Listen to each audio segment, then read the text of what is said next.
Pill poppers. The truth is a hard pill to swallow. America needs an overdose.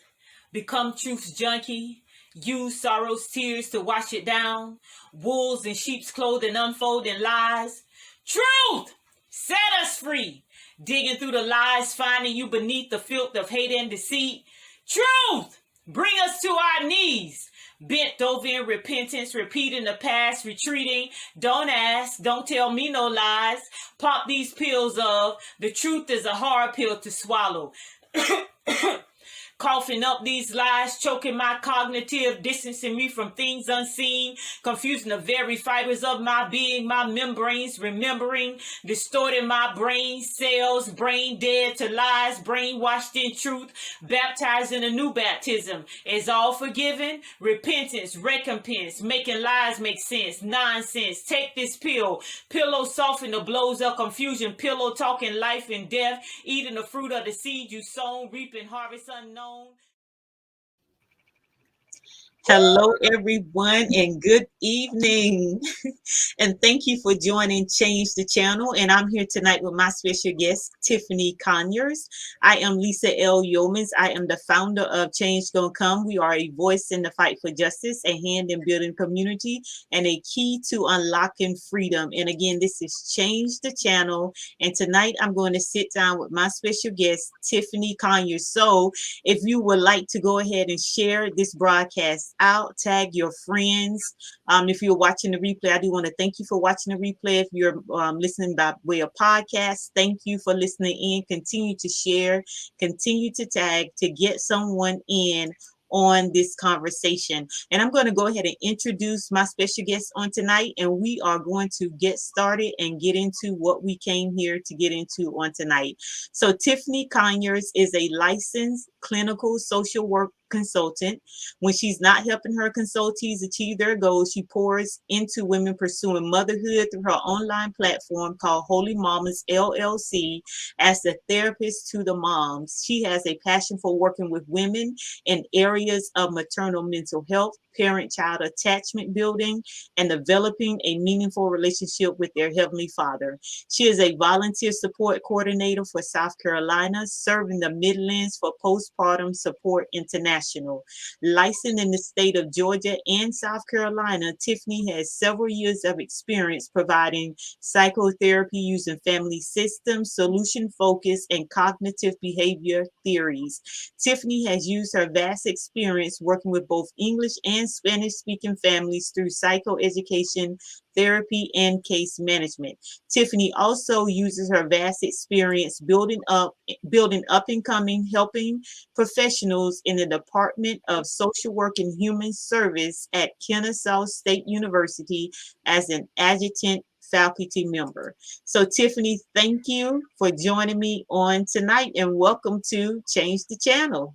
I am so delighted to be a part of your platform this evening. So thank you so much, Lisa, for having me. You are more than welcome. And before we get into our conversation, I did want you to, outside of being a licensed clinical social worker, you are also a wife and a mom. So tell us a little bit about that before we move any further. All right. So I am a wife to my crush, Michael Conyers. We've been married for 11 years now. I have to get that right. I am a mom of 4. I have 3 children here on earth that range from ages 8 to 6 months. And I also am a mom to an angel baby. In 2020, we had a son that survived birth, but lived for about 3 hours. God blessed us to usher him into life and death. Unfortunately, it was the hardest thing we've ever experienced, but it definitely gave me perspective of God's love, of grief, and a deeper love, and even our mortality. And I think an insight that I definitely take with me when I'm working with families in their own reproductive journey and women in their mothering. Okay. And thank you for that. And thank you for sharing. So we're going to get into this. So you are a social worker, which was really one of the things that stuck out. I really wanted you on the show to talk about that because within our community, that's a very important person, a social worker, to come in and check in to make sure everything is okay. So first, how long have you been a social worker, and what led you to that path? Okay, well, that's a great question. And social workers are important, and I'm a little biased. So so you hear me saying it because I mean it. But no, I chose the profession of social worker with social work. Well, honestly, I think it chose me, to be Mm-hmm. straight up, because I went to school to originally be a broadcast journalist. That was the pathway, and only because someone said, you speak well, maybe you should consider being an anchor person. And I was like, Yeah, you're right, you're you right. know. I do speak well. And so I got to the University of South Carolina really naive, not understanding what broadcast journalism really entailed. I even actually got deterred from the profession because someone said, oh, it's not what you know, it's who you know. And my silly freshman self was like, I don't know anybody, and I should change my major. It's crazy. And so I decided to actually go pre-med, and I chose the path of taking all the sciences and maths in order to pass the medical exam to get into med school. And that was not a good look either because I really wasn't strong in those areas. I minored in Spanish, and all of the things I was doing in my academic career, my time at college was STEM on advocacy, community building, information giving, case managing. Like I was doing all these things extracurricularly. So all my Mm-hmm. internships, organizations that I started or joined, that's what I was doing until I came across someone else that had some letters at the end of their name, and they were my mentor. And I said, what do those letters mean? She's like, oh, Masters of Social Work. And I was like, Mm-hmm. that's what I want to do. And so she's like, yeah, you've been doing it. And so I ended up getting a master's in social work, and I've been social working since 2008. So yeah, that's a pretty long Okay. time. In what area do you like? Where is your area of concentration in with social work? So when I chose my path, because at the time you had to choose between, whether you're going to do community work or if you're going to do clinical counseling therapy kind of work. And I chose clinical social work as my path. So that's working with families, groups, and individuals. And it's been such a reward. For those who are considering social work, you may be, and maybe you tuned in, you were like, maybe this is the confirmation I need. Yes, it is. Listen, we need social workers just because our education, the way our curriculum is designed, is to support you in not just being a case manager or not just being someone that, when you hear social work, you think of somebody taking someone's kids from the home. Yeah. That's not all we do. You can run a practice. You could be a director of an organization. You could be a lobbyist. You can actually advocate for individuals in the court system. You could be a social worker. Wherever there's people, there's a need for a social worker. Mm-hmm. So have you ever? I know you mentioned that when people think about social work, they do think about taking children from homes. When I think about it, honestly, one of the first thoughts come to my mind is someone going into someone else's house because something is not right. But like you would just mention, like all the other different areas. So have you ever been in that situation or had to go out to homes to check Yeah, in on homes? I Okay. have. Some of my background is working with youth and families that have had some type of state involvement, whether it's through the Department of Social Services or Family Children Services or the Department of Juvenile Justice. And so they employed helping professionals like social workers and counselors to be kind of like their own in-person Mm-hmm. advocate. They also do psychoeducation, where they're just teaching you some basic skills on how to work with children, how to reunify. Let's say your children had to be removed from the home, and then we would come in and actually put in safety plans and work with and educating this guardian, this parent or grandparent that's now taking custody of this child, how to keep them safe, how to lock up harmful things, understand human development. Because sometimes Mm-hmm. our biggest issue isn't whether we can keep a child safe, it's just understanding what their basic human needs are at that particular age. What a 5-year-old needs is a little bit different from a 15-year-old. and understanding what to expect, what's normal and what's not normal behavior for children. Like just that basic information and empowerment can really take a family to another level. And so, yeah, I do have some experience. Some of my first jobs as a social worker was going into homes to help reunify and empower and educate guardians and their children. Mm-hmm. And like when you went in, because you mentioned a lot there, which is helpful for me, because now you just don't see someone going into the home. They're actually going into the home and doing something, fixing some type of issue. And you mentioned safety plan. So what would that entail, like a safety plan that you set up for a household? Okay, that would look like locking up things that could be potentially harmful, like Mm-hmm. medication or firearms. We would actually, for the agency that I worked for, we would give out lock boxes for guns and knives. It would mean understanding how to prove safety or safely, what am I saying?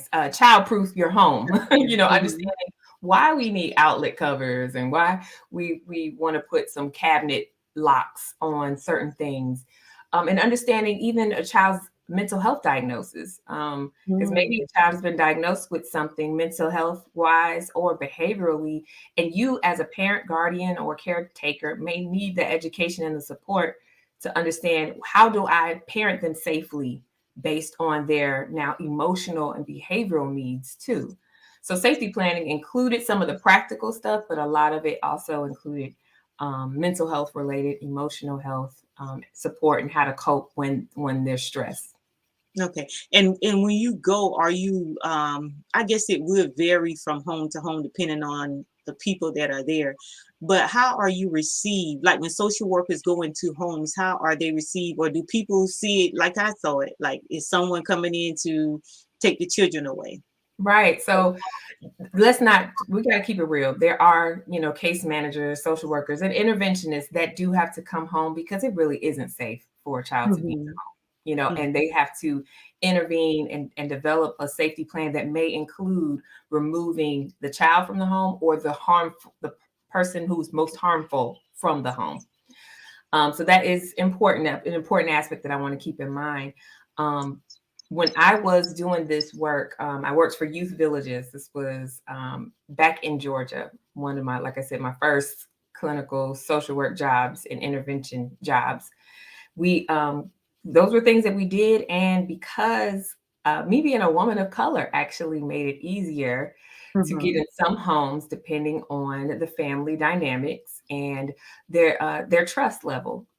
Um, I also, because I'm Spanish speaking, that was another way to get into a home too. But honestly, a lot of people, depending on the culture, just may not. They just distrust systems that have oppressed in the past, and so Yeah. there's this you have to be very aware of that culturally, and understand that there are going to be barriers that I have to overcome in order to build rapport with this family and be able to provide consistent, valuable resources to them that they value.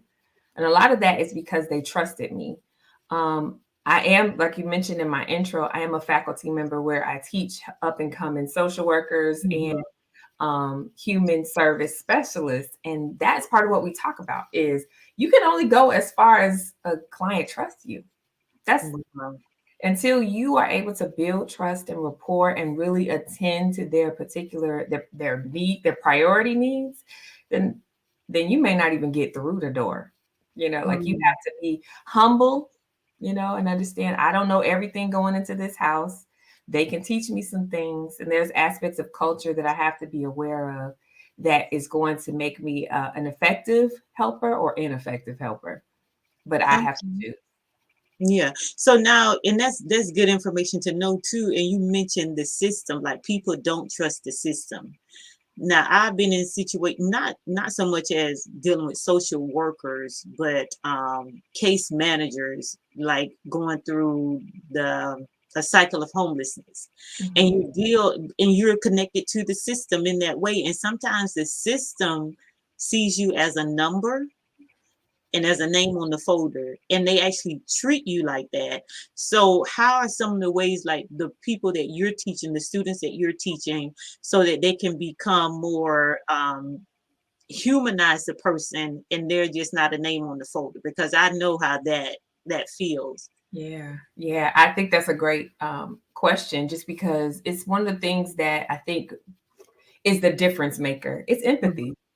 It's really, really developing a place where you can consider how someone is feeling, and how they're experiencing their world through their lens. Not your own bias, not your own beliefs, not your own even perspective. It's really putting yourself in the shoes of someone else, especially our clients. And you can get a little jaded if you see the same kind of narrative or story there all the time as they come into your agencies. And that we call compassion, burnout, or compassion fatigue. And we really want to be self-aware, so that you are putting in safeguards to protect your passion, because a lot of times if you are the professional that they're seeing and they have been, in a cycle of homelessness or a cycle of having involvement through law enforcement or other systems that can affect them negatively and positively,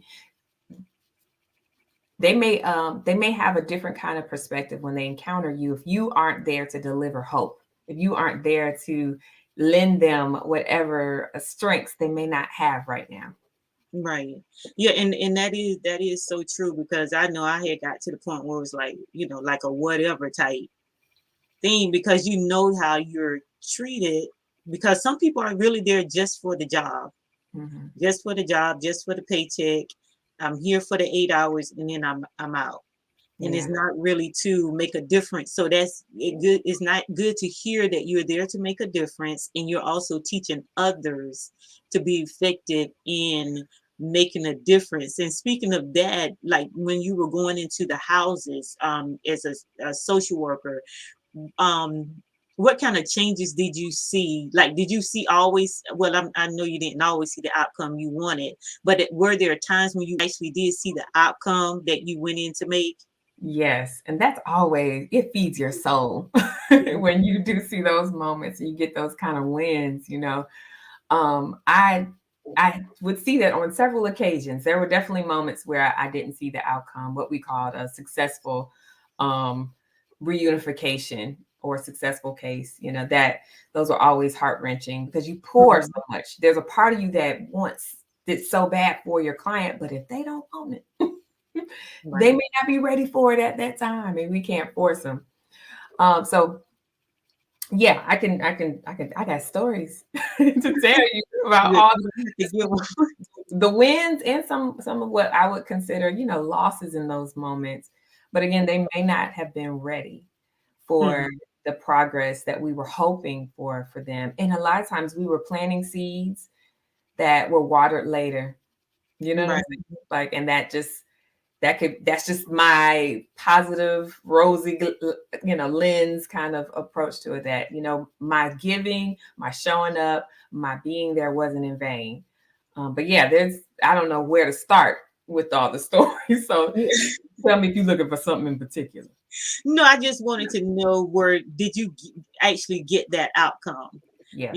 Because I know there's a lot of stories, so you don't have to really get into the particulars of, but just, was there times when you felt like, yeah, I got victory in that area, or we got victory in that area?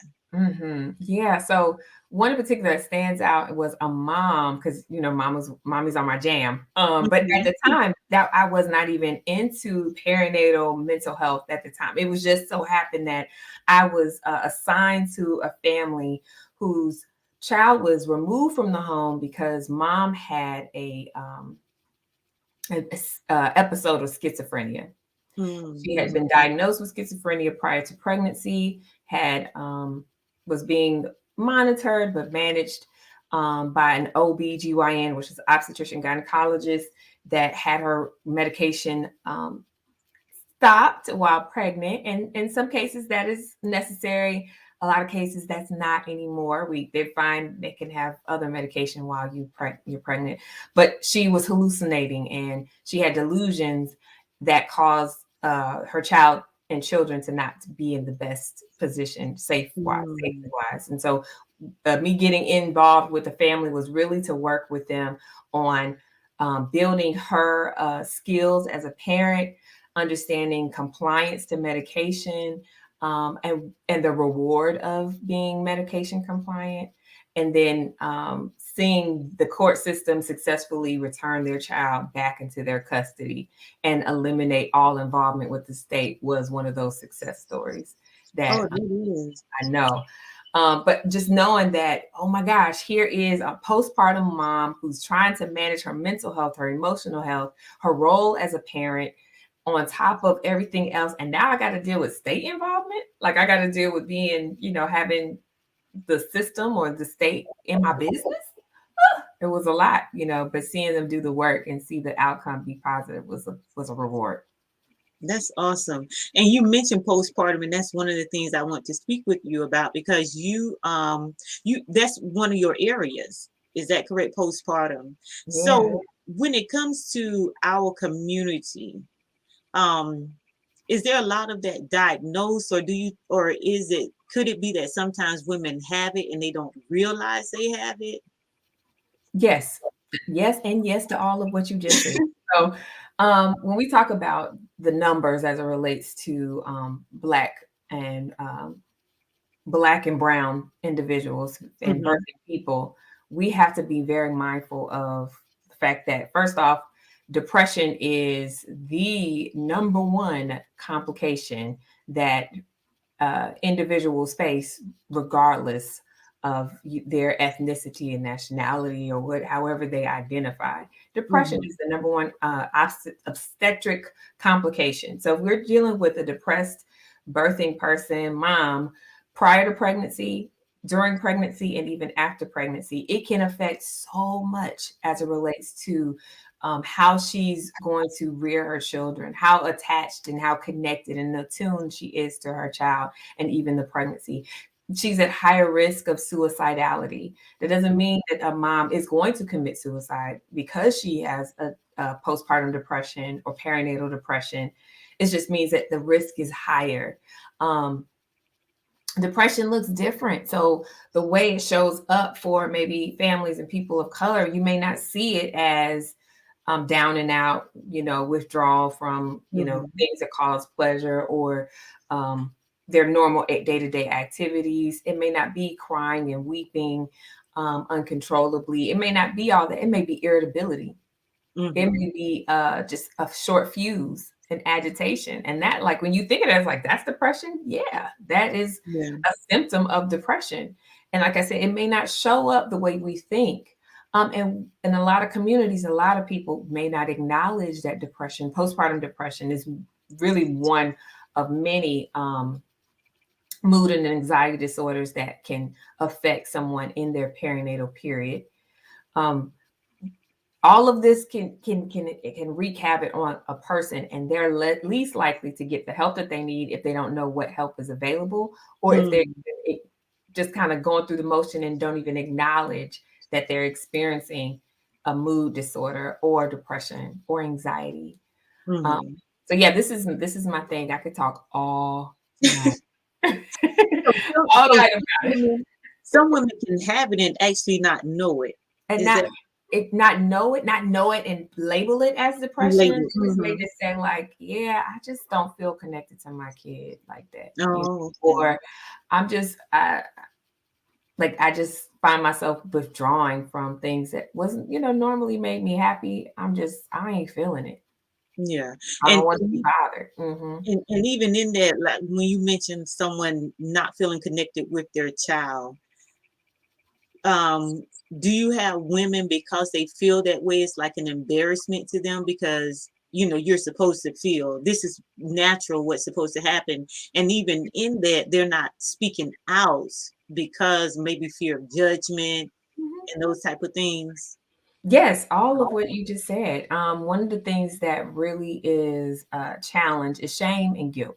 And anything that goes contrary to what's most popular and publicized.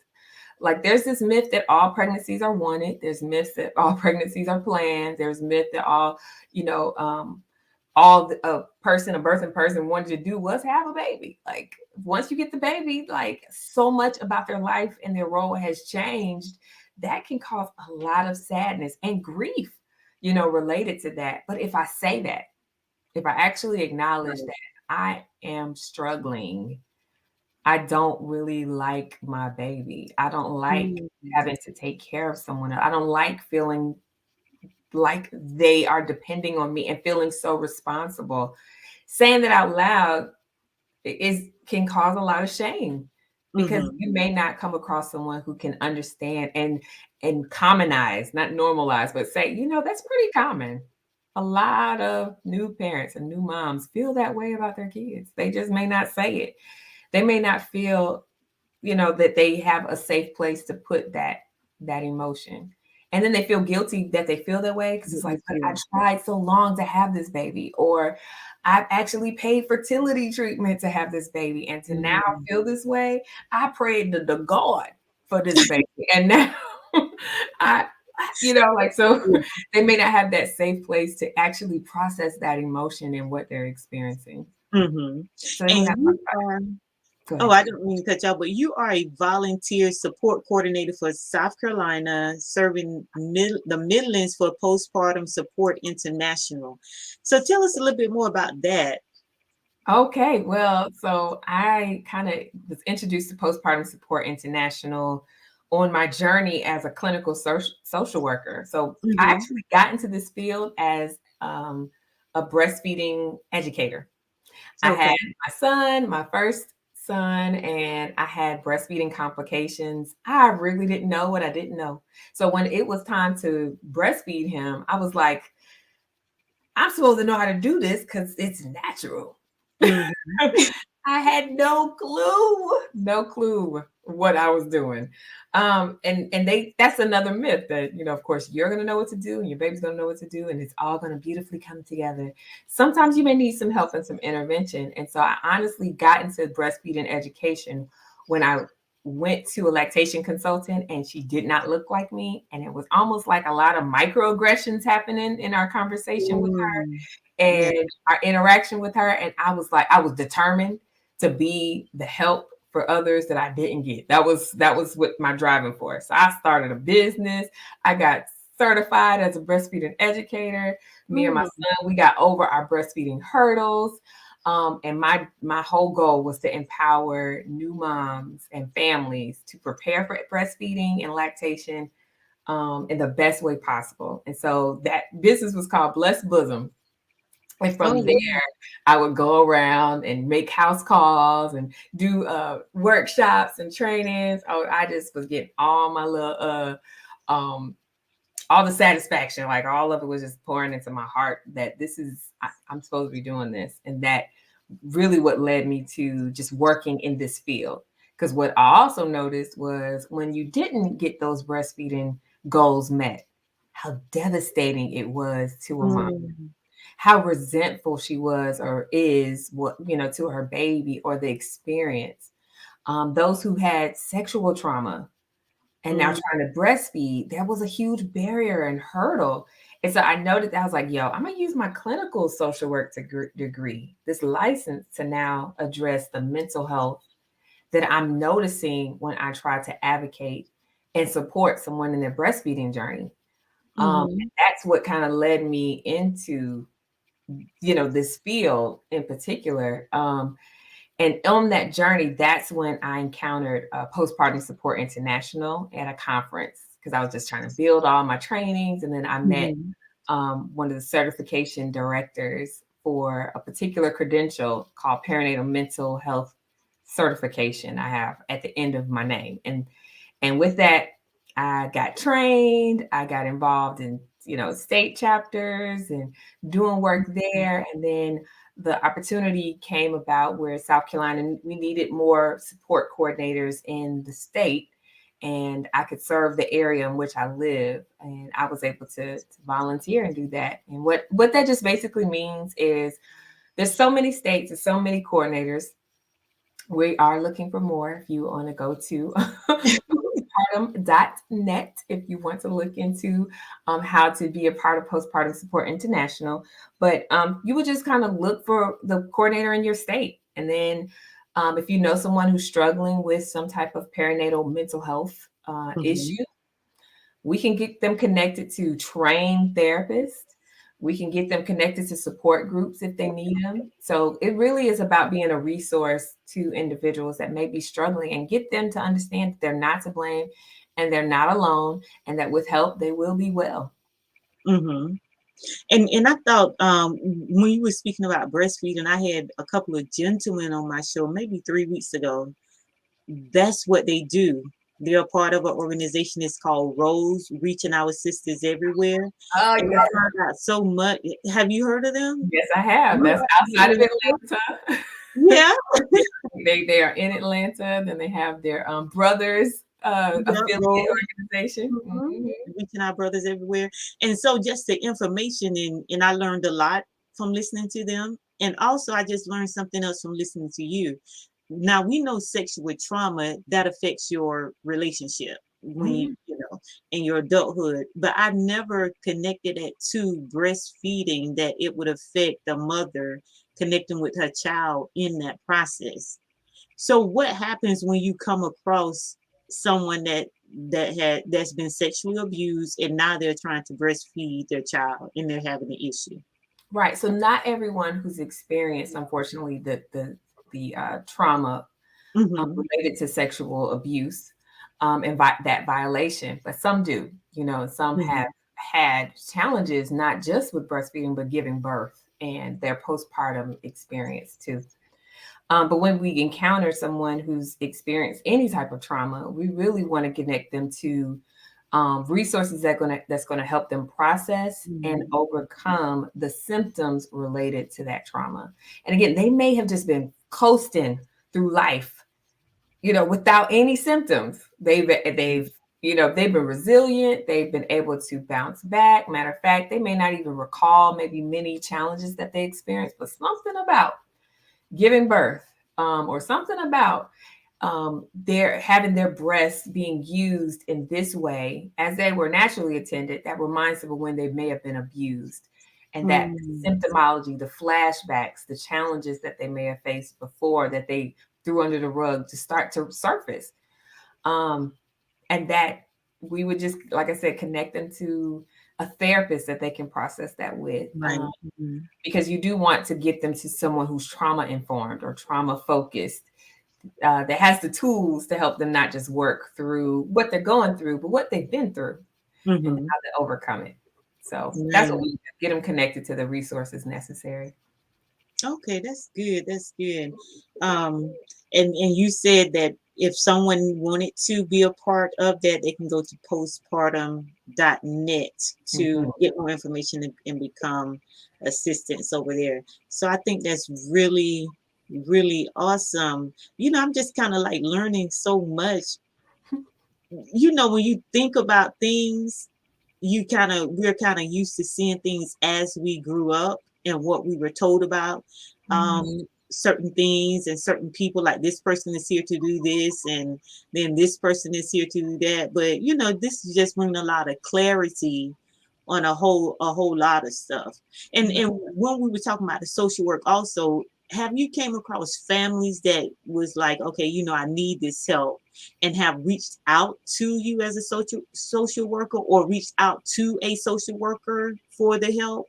Yeah. In the home? Yes. So when we talk about seeking help, we actually call them help seekers when they reach out to us in various aspects. So as a support coordinator, that's what we call someone who texts me or call me or emails me. Like this help seeker, they're seeking support and help. And we want to commend them for that, because that takes a lot of heart to actually say, I am struggling here, or I don't know what to do. And to be on the other end, you should be humbled, by the fact that they may have chosen to send you that email. Because not only did they type it, they actually hit send. Not only did they type the text, because that's one thing, Yeah. when you try to type a text, you like, Yeah. I don't know if I should send it. Yeah. So they hit send, like that's huge. We want to make sure that they feel the support that they need. And yes, as a social worker, I have been sought out for help. So in my private practice, I have had experiences from individuals. This is the beauty of this. So I've had mandatory clients that were told by their jobs, you better go get therapy or you're going to do the job. And then I've had clients that, of course, sought me as a therapist to come to my practice and come sit with me and invite me into their healing. And like either is humbling, but that one to me is most humbling. And I've had partners, like a husband call for his wife, and Wow. I'm like, okay, listen, you can't just be scheduling people appointments. Look, I need to still talk to her. You can't just say my wife is struggling and she ain't gonna call you for help. I'm gonna call you myself. But it ended up working out because she was struggling, and she said I probably wouldn't have made the phone call if he had not called for me. And when she got into treatment, where we created a plan of care for her, she would come to fit sessions and process balancing being a new mom and a teacher on top of being a wife and all of the dynamics of being having an in-law and in-laws that she didn't speak the same language, which was also a different dynamic. Because then you got this new baby and you going back to work and you hope that people can help watch your kid, but you don't know what they're saying, So it was a whole lot of stuff that she was processing, on top of other previous family trauma. Like that for her was so rewarding, not just seeking help herself, but having someone make the appointment and maybe offer, her some sense of hope that, it can get better. So if you are considering, how do I get help for my loved one, or how do I get help for myself? There's all kinds of ways to seek out help. If you're thinking about therapy, you could go to psychologytoday.com, and you can find a therapist in your area that maybe can do virtual sessions if you're willing, or in person if that's what you're up for right now. That's something that is available to you in your area. And the reason why I mentioned Psychology Today, there are other websites that are very reputable. They are not paying me to say this. They should, but they're not. It's just because you can filter down to what insurance you may have, whether it's private pay, a location, postpartum.net, that same place I sent you earlier. If you're looking for someone who is specific to the perinatal experience, you can get providers and look for a provider who's been trained by Postpartum Support International to address your mothering or your parenting needs. That's always a bonus and a plus too. So help is not a bad thing. Like, to me, it takes a lot of strength and a lot of courage, and that's to be admired. Yeah. And when you talk about that too, the seeking help, especially and we know this surrounds our community a lot, the African American community. What happens in this house stays in this house. Don't tell anybody our business and those type of things. But then there's so much trauma going on within the four walls, and then a social worker has to come in, or someone has to come in, and that person can be looked at as the bad person, because we know, like I was saying at the beginning, I thought it was just somebody coming in to take your kids. And even just coming in because there's an issue in your home. And a lot of times people don't like to think of my home as an issue. And then too, there's sometimes where you don't even know it's an issue, because these are things that's been going on from generation to generation, and this is just my normal. So there's really, you don't think of it as a big issue inside going on inside the home. So I'm really glad you said that, and just to like admonish people to get help, because it's okay to get the help that you need.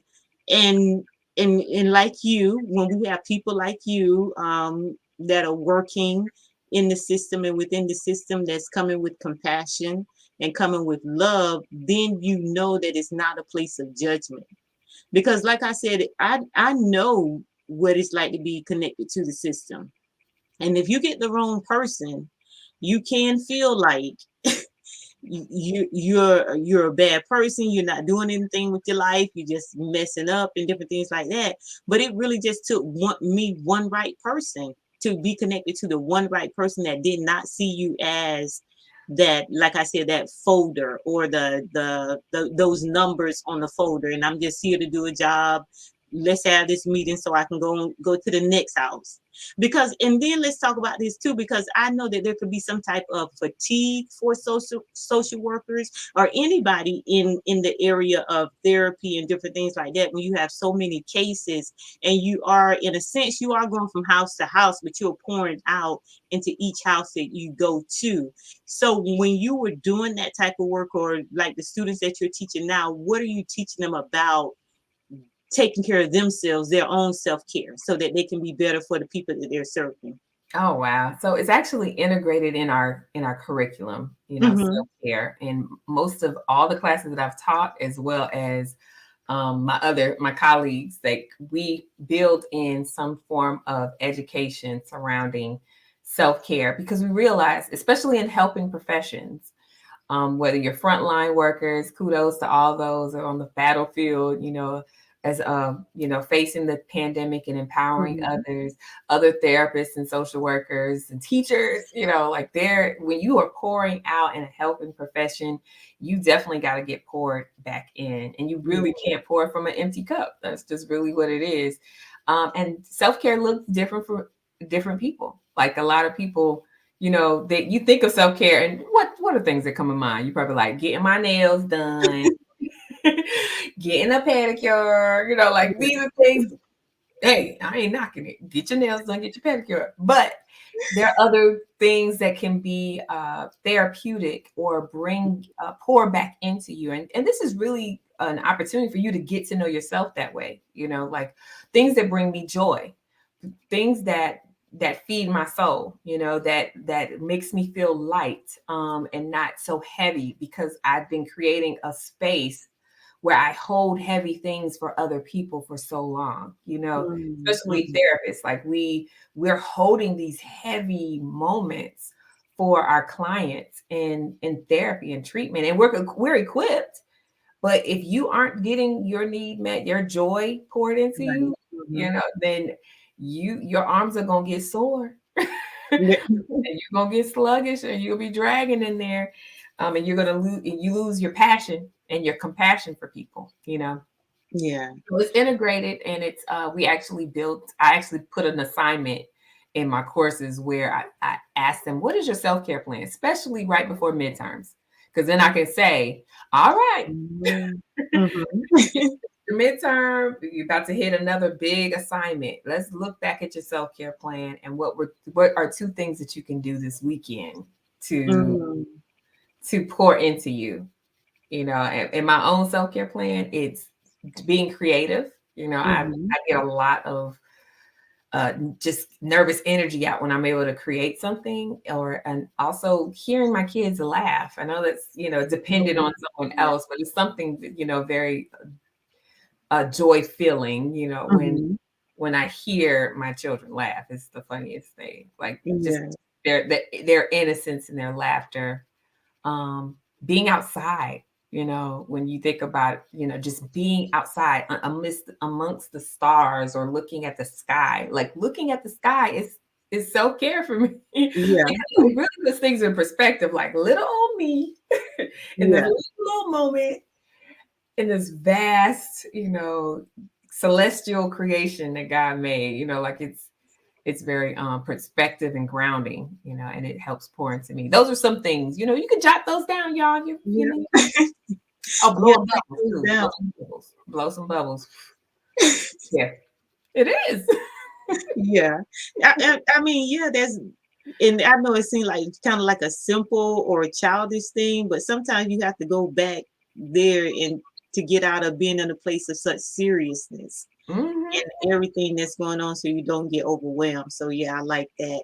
So I do want to say we're not finished yet, Tiffany. I just want to let the viewers know. Thank you all for joining me and Tiffany, my special guest on tonight, Tiffany Conyers, for Change the Channel. If you have any questions, you can put those in the comment section below for Tiffany. If you're watching the replay, I want to thank you for watching the replay. To my podcasters, thank you for listening in on YouTube or whatever platform you're viewing us on. Thank you so much for joining. Continue to share the broadcast out and also tag your friends concerning this conversation. So, Tiffany, we're going to keep it going here. And you also, we've been talking about babies. We've been talking about a whole lot of stuff. We have. But I like this one title you have, the therapist to moms over at Holy Mamas podcast. So talk about that and how all that came about. Okay, so things are full circle sometimes. So I told you when I first got to college, broadcast journalism was my major because I was told I spoke well. Just the random things that you tell people, and that they put their hat on, like, yo, I do speak well. I am good at this. And so I took it and not realizing that you got to speak well in any profession, and it just so happens how God was going to use my gift for gab in different ways. He used it not just as a therapist to help me listen and calm my soul and listen and help empower others, but also through the form of communication through a podcast. And so Holy Mamas came about after having a private practice called Maternal Insync. And one of the things I noted with most of the moms that I encountered, because it really was geared towards individuals in their reproductive journey, whether they're trying to conceive or they're empty nesting. They're trying to figure out, what type of mom am I? What role is my mothering now that my kids are older and grown? How do I help transition them from being, dependent children or teenagers to now grown and adult children? All aspects of mothering. So the whole spectrum, and just helping walk people through their process. I had noted that some of the things that were showing up in their life had a lot to do with maybe areas of growth in their spiritual walk. Right. And so Holy Mamas really came out of a place where I can really wholeheartedly incorporate, their God and his deity and assignment for women in the area of motherhood. And mothering can look like so many different things. And there's so many mothers in the Bible that we can lean on, and mothering types. So it doesn't have to be like your actual physical, biological mom, like mothering types. What does that look like? And having that spiritual aspect brought into our real life, right now experience was something that, has been really on my heart to do. Because a lot of times in therapy, and it's people who are licensed, they probably know that, oh my gosh, I am a mom and I am this and I am that. And I may not be able to bring up their spiritual walk with them unless they allow me to. You know what I'm saying? Like, unless they identify as a Christian. And then I'm like, okay. So in this case, I'm able to, like, full blown, no holds bar. We talking about Jesus, y'all. Like we talking about Jesus and our mothering. We talking about grace and how it's shown up and how you are choosing to raise your children. Right. And how he's incorporated and equipped you to do that. So that's, to me, is what Holy Mamas has been. And that podcast has been a treat. And we got some more episodes coming. Awesome. And I thought I had the website up here, but there is a website. Is it holymamas.com? Yep. So I know they can follow you on IG at Holy Mamas for that podcast, and also at Tiffany Conyers, just your regular IG channel. So Tiffany, I'm going to take a bit of a break, make an announcement, then I'm coming back with that question on the table that I told you about. So look at you. So I want to just make an announcement, everyone. You may want to be a part of, you may want to nominate a woman to receive a purse. This year for Christmas, I am giving away 25 handbags to 25 different women. The handbags are not going to be empty. There are going to be gifts on the inside of those handbags. So if you would like to nominate a woman to receive a handbag, you can go to bit.ly/handbags nomination if you would like to nominate someone. And also, if you would like to partner with me to make a donation to purchase the items to go inside of the handbag, there are two ways that you can do that: on Cash App at hashtag Kingdom316, and also paypal.me/Kingdom316 official. Again, I am giving away for this Christmas a handbags gift away, 25 handbags for 25 different women. And if you have any questions, you can email me at handbagsgiftaway@gmail.com, or you can just DM me or connect with me on Facebook or IG or wherever we're connected and on social media to get more information concerning the handbags. So we are going to, oh yeah, you was good. Sorry. So we're going to get to this question on the table. And again, if you're just joining me, I'm here with my special guest, Tiffany Conyers. She's the owner of Clinical Consulting by Tiffany Conyers, and also the podcast Holy Mama. So Tiffany, we've been talking a lot about social work, going into homes, making people whole, getting things together. So my question for you is, and this is like in alignment with, it's Christmas. So if you had to take like 3 gifts into a home and leave into a home for a family, what would those three gifts be? And it's going to be centered around spiritual, mental, and emotional. So what are you leaving under the tree? Okay. Wow. Okay. You probably should have told me this before. Actually, Okay. Answer the question, then made my announcement. No, it's right. Give me a moment. But no, just I'm gonna go from the top of the dome. I mentioned bubbles. I think there Right. is something very grounding about blowing bubbles, and something very childlike that that comes with bubbles. To me, I think that would be very spiritual. It's just Right. taking a moment to ground yourself, blowing. This is God's breath in your lungs, that you have the ability to blow this bubble, watching it flow and seeing how it swayed to and fro, how beautiful that bubble is, the iridescence of the bubble. It's just, to me, it reminds me of the fragility of life, and how, we can spend just a small moment, just in awe of, Right. just God's goodness. And the fact that you are here, I'm here and I'm in this moment. I probably would bring crayons. See me, I also, this is a testament to me being a mama, okay? You going to the children's toy box? Right. I promise I got all these things in my purse at this very moment. When we go to church and there's no children's church, that's exactly what's happening. Get these crayons and you gonna color a story about Jesus. Something about being creative, and they even talk about the nostalgia that comes from smelling Crayola crayons in particular. Like there's something very calming and soothing that reminds you of just when you had no cares in the world and you could just color.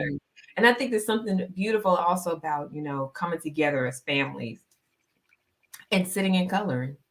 Right. Again, my paradigm is I'm a mama and I got these little ones that I got to keep occupied when we get stuck in traffic or we're at church. And those are things that I would keep. Let's see. One more gift. Ugh. I would just have to lean on the Lord and the Bible. Right. As the last gift, just because it's I can't say that it really is a sword, as Mhm. it really is a lamp. Right. It really can be whatever you need it to be. It can be a lullaby for some of Right. us who read it and fall asleep. Like, Lord, your word is so good, it put me to sleep. Um, knowing good and well, you need to read it more often. Um, Right. I just think that, I'll probably lean on those three things: Yeah. bubbles, crayons, and the Bible, the In the Word of God. Bible. Those are awesome. And when you mentioned bubbles, I thought about childlike faith. When you Woo! were talking about blowing the bubbles, yeah. So I thought about that. But we're not going to get into that because we can go Bible study. Yes, we really So do. so we are not going to go there. So Tiffany, I want to thank you for joining me on tonight, for being my special guest for this edition of Change the Channel. Now, do you have anything that's up and coming that you need for our audience to know? Yes, I do. Thank you so much again for this opportunity, You Lisa. are Change the Channel welcome. is a dynamic show, and you are definitely changing lives as we change the channel. Okay. Um, and some of the things that I got coming up this upcoming year, I have written a book. Oh, it's called Pursuing Life, and really is our journey of faith in trisomy 13. That was the diagnosis our son faced. Miles, I told you about him earlier, who passed Mhm. away in 2020. He lives for 3 hours, y'all. 3 hours. And his life has such an impact on not just his family, but those that encountered him in the hospital and those who were believing God for his healing. And I uh, was charged with writing our story. And it's not just for those facing that same type of situation. It really is about, if I'm going to pursue this life with God, what is He challenging me to do? What is He calling me to do? And what does that look like as it relates to faith? Whew. Right. So I got that in pre-sale. That will actually be launching. The pre-sale will be launching very soon. If you want more information about it, you can check out my website, tiffanyconyers.com, Mhm. for that. And then I also have a group for pregnant therapists coming up.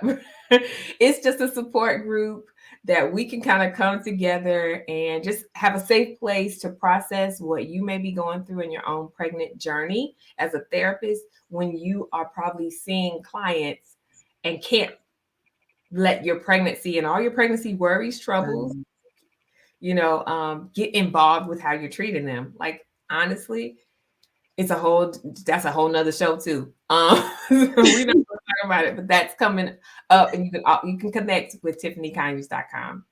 Thanks again, Lisa. that is awesome. I like that too, the pregnant therapist support group. I love that idea. So you can also connect with Tiffany on IG at Tiffany Conyers and also Holy Mamas. And for my podcasters, that's WHOLLY Holy Mamas. On Twitter at TMI. Wait. Yep, that's it. TMI with Tiffany. Okay. Mhm. TMI with Tiffany. Like Is that TMI, too much information, or okay? really touch, motivate, inspire. That's what it's. Oh, wow. Okay.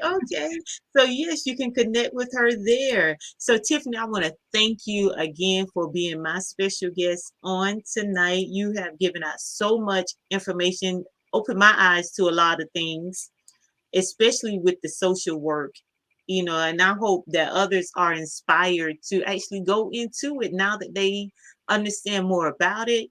And also, if you need the help, to reach out to someone for help, because there are really people out here that really want to help, and they're not just punching the clock, so to speak.